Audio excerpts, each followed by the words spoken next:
다 함께 사도신경 하심으로 새벽기도회 시작하겠습니다. 나는 전능하신 아버지 하나님 천지의 창조주를 믿습니다. 나는 그의 유일하신 아들 우리 주 예수 그리스도를 믿습니다. 그는 성령으로 잉태되어 동정녀 마리아에게서 나시고 본디오 빌라도에게 고난을 받아 십자가에 못 박혀 죽으시고 장사된 지 사흘 만에 죽은 자 가운데서 다시 살아나셨으며 하늘에 오르시어 전능하신 아버지 하나님 우편에 앉아 계시다가 거기로부터 살아있는 자와 죽은 자를 심판하러 오십니다. 나는 성령을 믿으며 거룩한 공교회와 성도의 교제와 죄를 용서받는 것과 몸의 부활과 영생을 믿습니다. 아멘. 찬송 347장, 찬송가 347장 함께 찬송 부르겠습니다.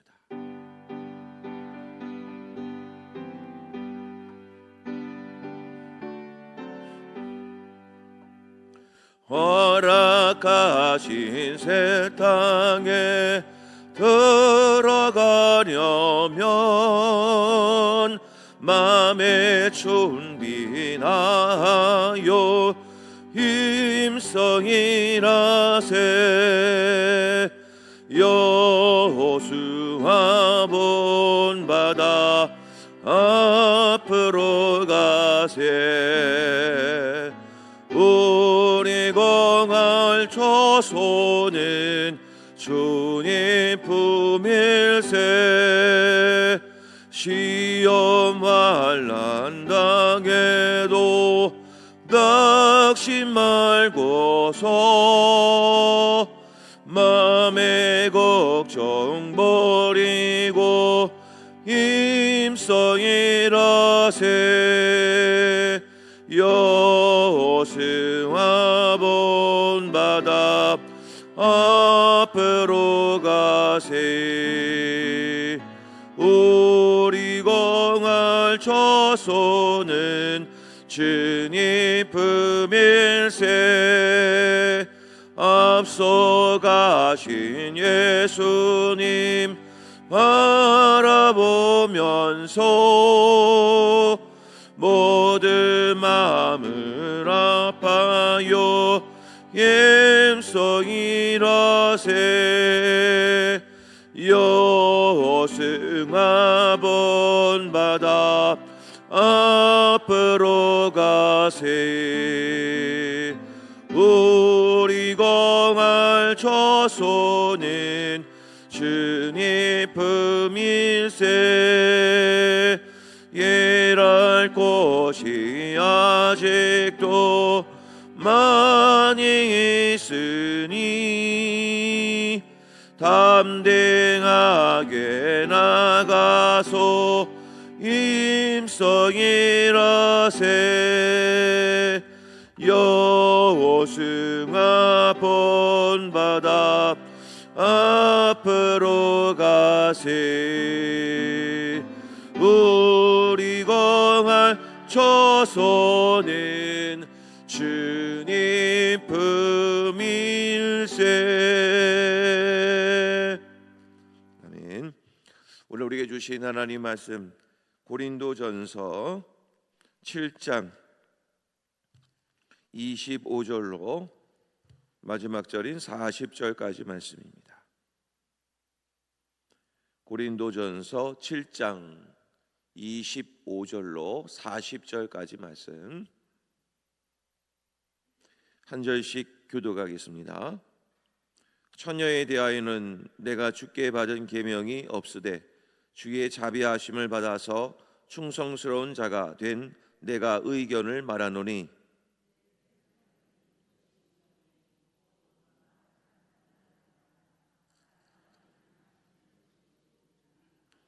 내가 아내에게 매였느냐 노예기를 구하지 말며 아내에게서 노였느냐 아내를 구하지 말라.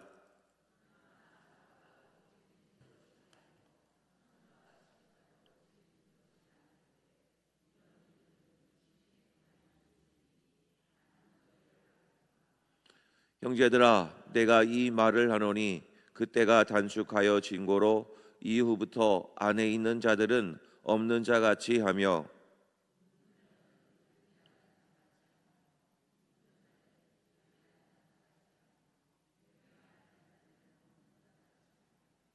세상 물건을 쓰는 자들은 다 쓰지 못하는 자 같이 하라. 이 세상의 외형은 지나감이니라.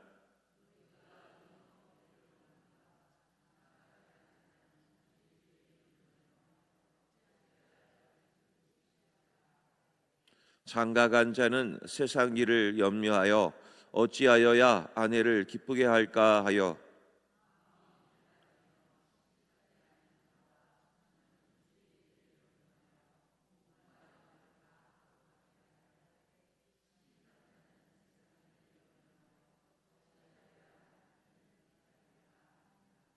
내가 이것을 말함은 너희의 유익을 위함이요 너희에게 올무를 놓으려 함이 아니니 오직 너희로 하여금 이치에 합당하게 하여 흐트러짐이 없이 주를 섬기게 하려 함이라.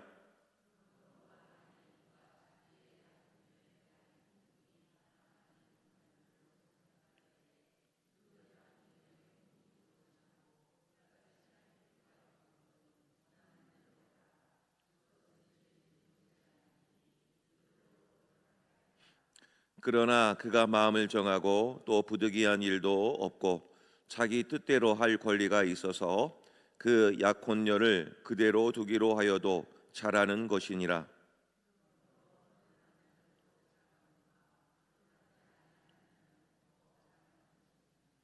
아내는 그 남편이 살아있는 동안에 매여 있다가 남편이 죽으면 자유로워 자기 뜻대로 시집 갈 것이나 주 안에서만 할 것이니라. 그러나 내 뜻에는 그냥 지내는 것이 더욱 복이 있으리로다. 나도 또한 하나님의 영을 받은 줄로 생각하노라. 아멘. 이 시간 합심해서 함께 기도하기를 원합니다. 오늘은 우리의 생업의 자리를 위해서 기도하기를 원합니다. 우리의 가정과 자녀들, 우리의 직장과 사업장을 위해서 기도해 주시기를 바라고, 또 우리의 연약한 화로분들의 회복을 위해서도 기도해 주시고, 이 나라가 참 어렵습니다. 하나님께서 이 나라, 이 민족을 지켜주셔서 하나님의 뜻대로 바르게 통치함을 받는 복된 민족이 될 수 있도록 나라와 민족을 위해서도 함께 합심하여 기도해 주시기를 바랍니다. 이상 우리의 가정과 생업을 위해서, 화르본들을 위해서, 나라와 민족을 위해서 함께 합심하여 기도하겠습니다. 기도합니다. 하나님 아버지, 감사합니다. 오늘도 이 새벽을 깨워주시고 저희들 이 주님 앞에 나와 찬송 부르며 하나님 앞에 엎드려 기도하고, 또 이렇게 하나님을 향한 기도 제목으로 함께 합심하여 기도할 수 있는 귀한 은혜의 시간을 허락하신 아버지 하나님, 감사합니다. 아버지 하나님, 우리의 가정을 지켜주시옵소서. 우리의 자녀들을 눈동자처럼 지켜주시옵소서.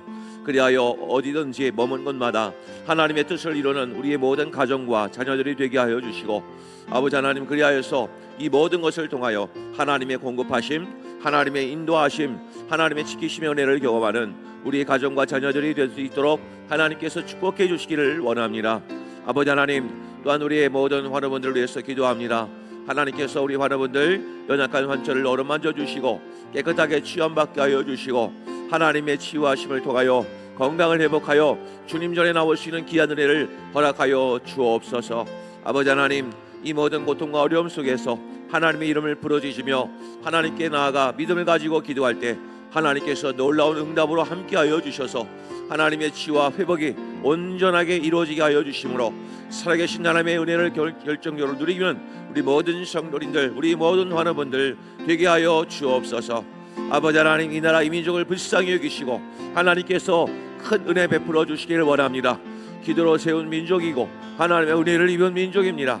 하나님께서 이 나라 민족의 모든 어려움을 아시는 주님, 하나님께서 저희들의 기도를 들응답하여 주시고 하나님이 일하여 주시고 하나님이 통치하여 주셔서 지금의 모든 문제를 해결해 주시고 하나님의 뜻대로 이 나라가 잘 이루어지고 하나님께서 인도를 받을 수 있는 복된 민족이 되게 하여 주시사 제2의 영적 부흥이 일어나는 우리 복된 민족이 될 수 있도록 하나님 축복하여 주옵소서. 이 나라 이 민족을 불쌍히 여겨 주시사 하나님의 은혜를 온전히 누리는 믿음의 공동체가 될 수 있도록 하나님께서 인도하여 주시옵소서. 하나님 아버지 감사합니다. 우리의 가정과 자녀들, 우리의 생업의 현장, 직장과 사업장을 위해서 기도했습니다. 우리들의 모든 삶의 자리가 하나님의 복으로 가득 채워짐을 경험케 하여 주셔서 날마다 감사가 끊이지 아니하는 우리의 모든 삶의 자리가 되도록 하나님 축복하여 주옵소서. 특별히 아버지 하나님, 우리의 환우분들을 위해서 기도했습니다.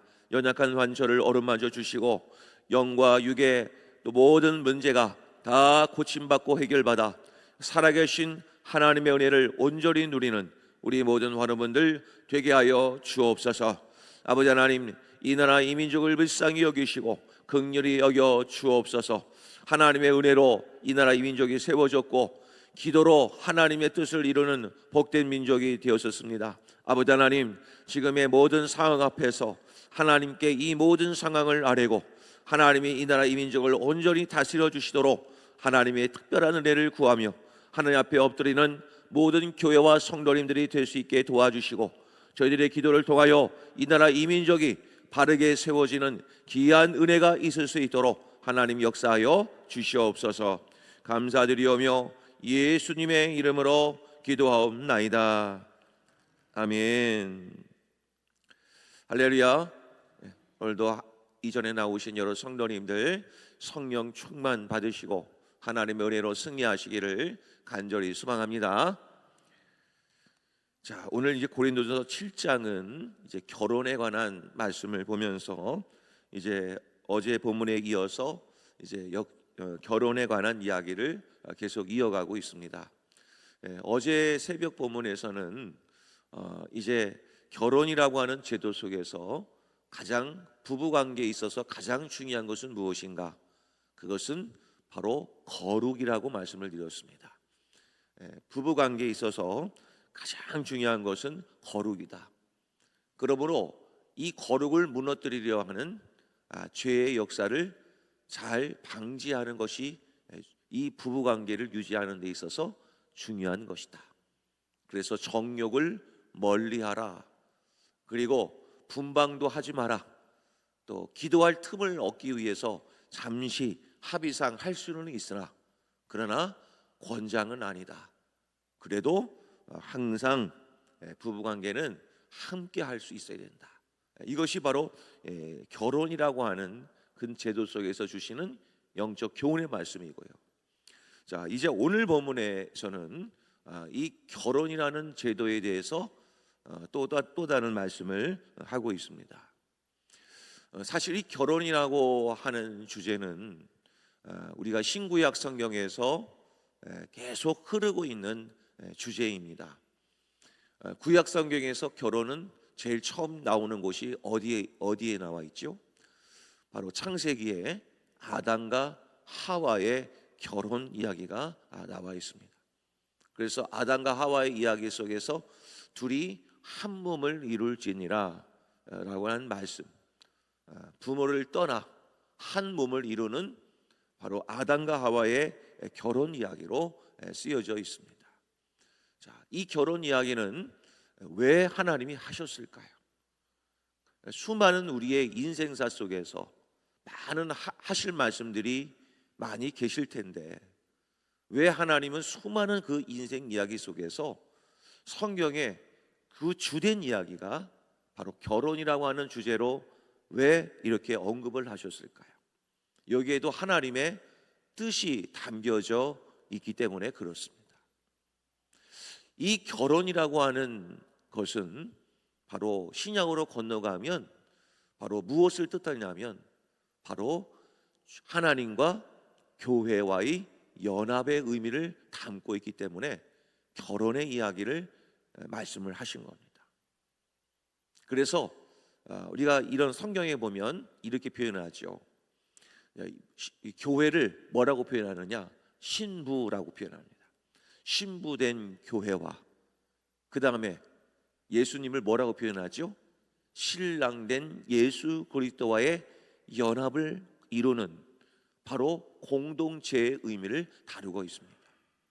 그러니까 결혼이라고 하는 주제는 단순히 한 남자와 한 여자와의 만남을 또 다루고 있을 뿐더러 그것은 무엇을 지향하고 있느냐, 하나님과 교회와의 연합을 다루고 있기 때문에 그렇습니다.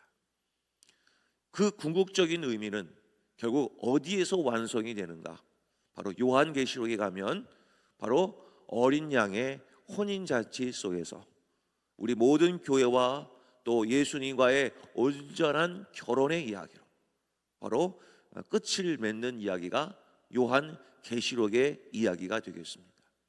자, 그러면 우리는 아셔야 될 것은 이 결혼의 이야기는 단순히 한 남자와 여자의 결혼 이야기뿐만 아니라 더 나아가서 교회와 하나님과의 연합을 다루는 아주 중요한 부분이 결혼임을 우리는 이해할 수가 있습니다.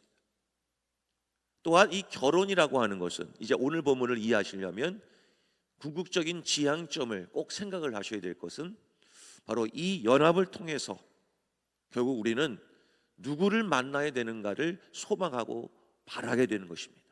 바로 하나님과의 만남의 의미가 여기에 담겨져 있습니다.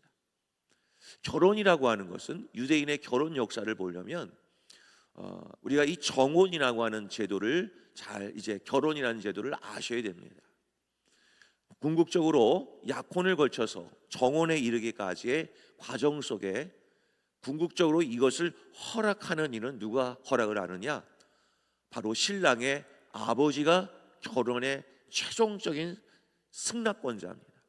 그러니까 아버지가 때가 되면 아들을 향하여 이제 아내를 데려오라 명하게 되어 본격적인 결혼을 할 수가 있습니다. 바로 그 중심에 누가 있느냐? 하나님 아버지가 있다는 것입니다.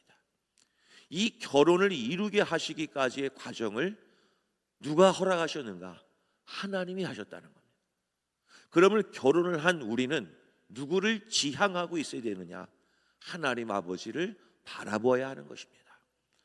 바로 이 결혼의 목적이 바로 그것이라는 겁니다.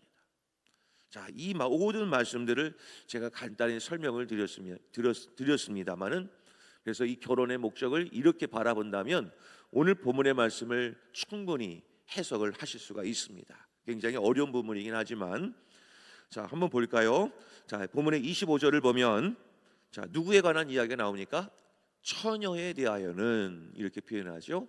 이 처녀라는 말은 한마디로 말하면 결혼을 하지 않은 미혼의 남자와 여자를 총칭한 단어가 이 처녀라는 말입니다. 그러니까 모두를 포함하는 단어입니다. 결혼하지 않은 아직 미혼의 남녀를 표현하는 것이 처녀입니다. 자, 그다음에 이제 29절로 35절까지는 독신을 하고 있는, 그러니까 아직 좀 장가갈 때가 됐는데 시집갈 때가 됐는데 아직 결혼하지 못한 혼기가 조금 늦어진 독신을 바로 의미하는 부분을 다루고 있고요. 또 그 다음 이유를 보면 36절 이하를 보게 되면 약혼녀가 쭉 나오죠. 그러니까 결혼을 했지만 사별을 했거나 그리고 여러 가지 이유로 이혼을 해서 다시 재혼을 한 그 가정들을 다루고 있는 부분이 바로 36절 이하의 내용이 되겠습니다. 자, 성도님 여러분, 오늘 이 부분을 보면서 이런 모든 남자와 여자의 이야기를 다루고 있지만 성경은 주로 누구의 이야기를 다루고 있느냐면 남자보다는 여자의 중심을 두고 본문의 말씀을 기록하고 있다는 것을 아셔야 됩니다. 그래서 남자 이야기는 별로 안 나와요. 그러니까 장가 갔다는 말은 별로 안 나오고 시집 갔다 그리고 처녀에 대하여 약혼녀에 대하여 주로 여자에 대해서 기록을 하고 있습니다. 자, 그것은 바로 두 가지 의미를 다루고 있습니다. 첫 번째, 그냥 단순한 의미로 남자는 뭐로 만들었죠? 재료가 뭡니까? 흙으로 만들었습니다. 여자는 뭐로 만들었죠? 남자의 갈비뼈를 취하여서 만들었습니다.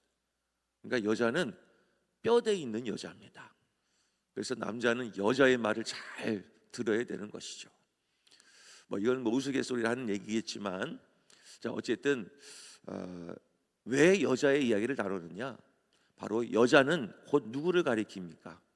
신부된 교회를 말하는 겁니다. 그러면 오늘 이 결혼의 이야기를 다루고 있지만 1차적으로는 바로 이런 결혼에 대한 이야기를 다루지만 2차적으로 무엇을 다루고 있느냐? 오늘날 우리들의 이 교회를 향하여 주시는 하나님의 말씀이기도 하다는 것을 가르쳐 주기 위해서 여자들의 이야기를 다루고 있다는 겁니다. 그러면 교회 안에는 여러 상황이 있겠죠. 처녀들도 있을 것이고, 그리고 혼기를 늦춘 독신을 가지고 있는 분명 그런 사람들도 있을 것이고, 그리고 사별을 한 가정도 있을 것이고, 또 이혼을 한 가정, 또 재혼을 한 가정도 분명히 있을 것입니다. 이러한 모든 일이 있을 것인데 바로 그 속에서 교회는 한 몸을 이루어가는 일이 중요함을 성경은 말씀하고 있는 것이죠. 자, 그러면 어떤 상황에 있든 교회 안에 있는 모든 성도들은 궁극적으로 어떻게 신앙생활을 해야 되는가? 자, 그 말씀을 오늘 드리기 위해서 이 본문이 기록되어 있는 겁니다. 자, 그러면 26절로 갑니다. 자, 26절 보면 내 생각에는 이것이 좋으니 곧 임박한 환난으로 말미암아 사람이 그냥 지내는 것이 좋으니라. 한마디로 뭡니까? 임박한 환난이라는 단어에 주목을 하셔야 됩니다. 때가 점점 어려워지니까 결혼해도 좋고 결혼 안 해도 좋다, 이 말씀인 겁니다. 물론 결혼을 해야 되는 것은 맞지만 결혼 안 했을 때도 그냥 지내는 것도 괜찮다. 왜 그러느냐? 임박한 환난이 있기 때문에 그렇다. 자, 그 단어를 기억해 주시고요. 그 다음에 29절로 갑니다. 29절로 가면 형제들아 내가 이 말을 나누니 그때가 단축하여진 거로, 때가 얼마 남지 아니한 거로. 그래서 결국에는 결혼을 해도 좋고 안 해도 좋다. 그 다음에 31절로 갑니다. 세상 물건을 쓰는 자들은 다 쓰지 못하는 자같이 하라. 이 세상의 외형은 지나감이니라. 이 세상의 외형은 지나간다라는 말은 무슨 뜻입니까? 때가 얼마 남지 않았다, 이런 뜻이죠. 자, 그러면 이것을 종합해서 우리들에게 무엇을 하시는 것인가? 결국에는 이 세상의 것은 영원하지 않다. 그러니 이것을 통해서 우리가 궁극적으로 바라봐야 될 것은 무엇인가? 이것이 바로 오늘 본문의 핵심이 되겠습니다. 자, 35절로 갑니다. 결정적인 결론입니다. 35절 같이 한번 읽겠습니다. 자, 시작.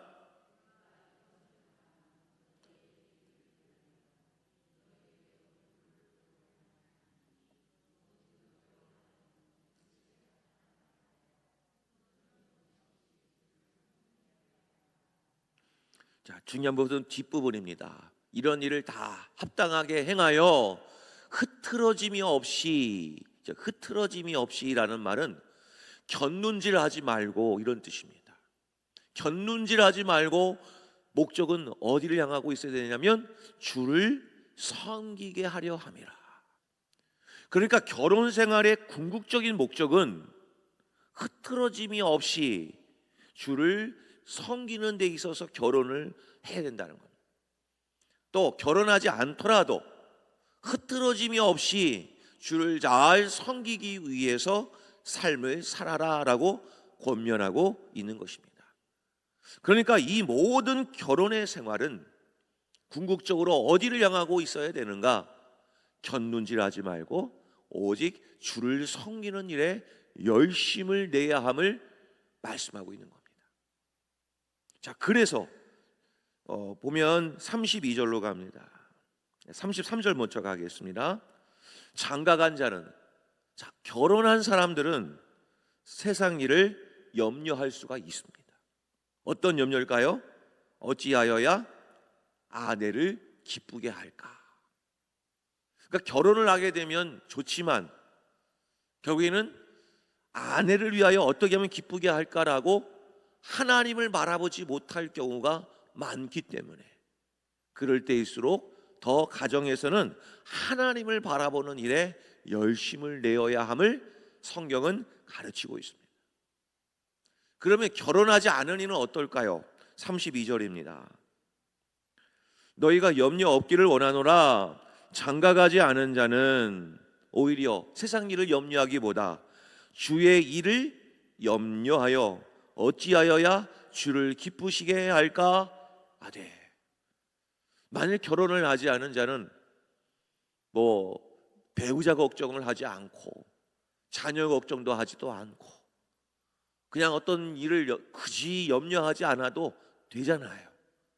그러면 그런 자는 오로지 하나님의 나라를 위해서 어떻게 하면 하나님을 기쁘시게 할까라고 오히려 신앙의 힘을 모을 수 있지 않겠습니까?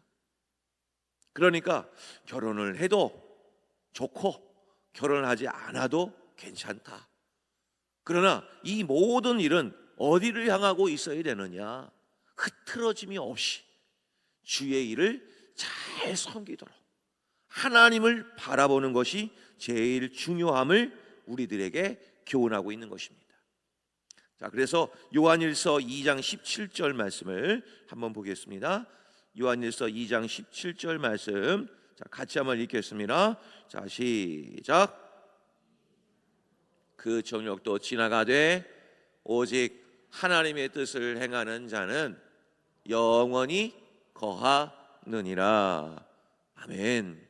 이 세상의 것은, 이 세상의 정욕은 다 지나갑니다. 젊을 때 배우자를 사랑하고 뜨거운 사랑으로 사랑했습니다. 그리고 부부관계는 이제 나이가 들고 노년에 이를수록 또 완숙한 사랑을 하게 되죠. 그러나 그 사랑도 영원하지 않다는 겁니다. 결국 우리가 이 부부관계를 통해서 궁극적으로 지향해야 될 것은 이 모든 것은 지나간다는 겁니다. 그러므로 우리는 영원한 것을 사모해야 한다는 것입니다. 그것은 바로 하나님 아버지라고 하는 겁니다. 그러나 많은 이 세상의 부부는, 세상의 사람들은 하나님을 궁극적으로 바라보지 않으니까 늘 마음속에 허전함이 있습니다. 그래서 다른 데 눈을 돌립니다. 그것을 채우고 또 채워보려 합니다. 그러나 결국 그 채움은 거머리가 다우다우 하는 것처럼 만족을 모르게 될 것이고 더 마음만 허전해질 뿐입니다. 그러므로 이 세상을 향한 모든 부부된 자들에게 하나님이 말씀하고 있는 것은 하나님을 바라보라 라고 말씀하고 있는 것입니다. 우리가 이 마르다와 마리아의 비유를 우리는 아실 수 있습니다. 누가복음 10장 말씀을 보게 됩니다. 그때 예수님이 오셨을 때 마르다는 어떻게 했습니까? 분주하게 예수님을 맞이할 준비를 하죠. 일을 합니다. 봉사를 합니다. 헌신을 합니다. 그때 예수님은 뭐라고 얘기합니까? 누가복음 10장 41절 42절에 주께서 대답하여 이르시되 마르다야 마르다야 내가 많은 일로 염려하고 근심하나 몇 가지만 하든지 혹은 한 가지만이라도 족하니라. 마리아는 이 좋은 편을 택하였으니 빼앗기지 아니하리라 하시니라.